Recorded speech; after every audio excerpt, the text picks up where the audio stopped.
Boker Tov, everybody. Good morning.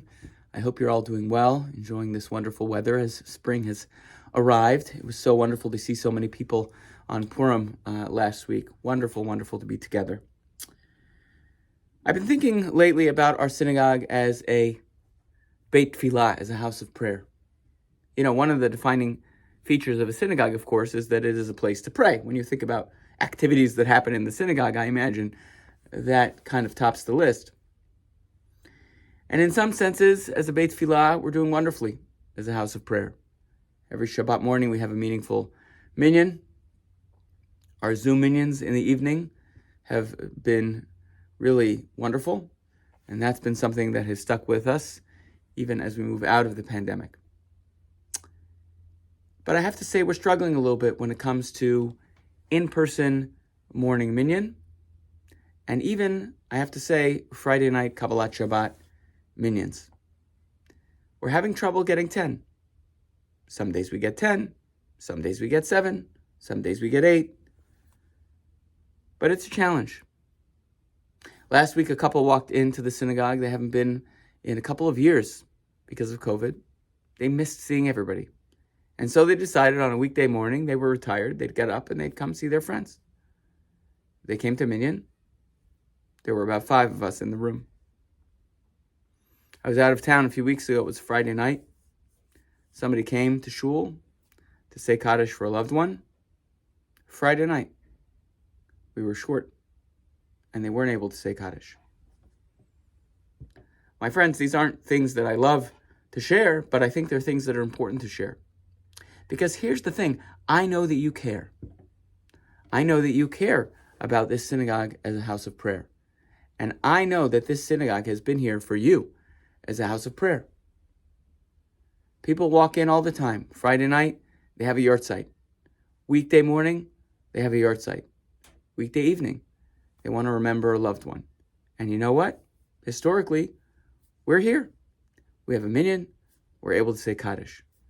But my friends, those days are in a bit of danger right now because we are falling short as we come out of COVID, as people have gotten older, as people have gotten out of the habit.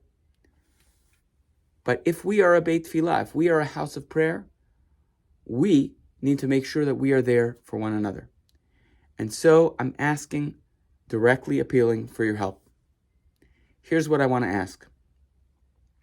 If you are retired in particular, and if you can spare 30 minutes a week, I would love for you to email me and say, Rabbi, I'm in.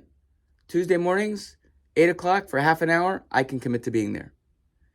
If you're thinking, I'm not sure that I can do once a week, if you're willing to be an alternate, send me an email. Rabbi, I'll be on the list of alternates. If Mrs. Goldberg can't make it, put me down. Mrs. Schwartz, call me up. I'd love to help make the minyan once in a while.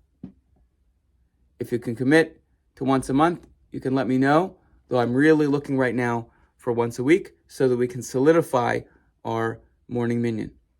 By the way, I would say the same thing about Friday nights, which we are just getting a minyan, but we've fallen short once or twice. And so I'm looking for a commitment, because here's the thing. I know this synagogue has over 1,000 people in it. We have well over 400 families, many of whom are retired.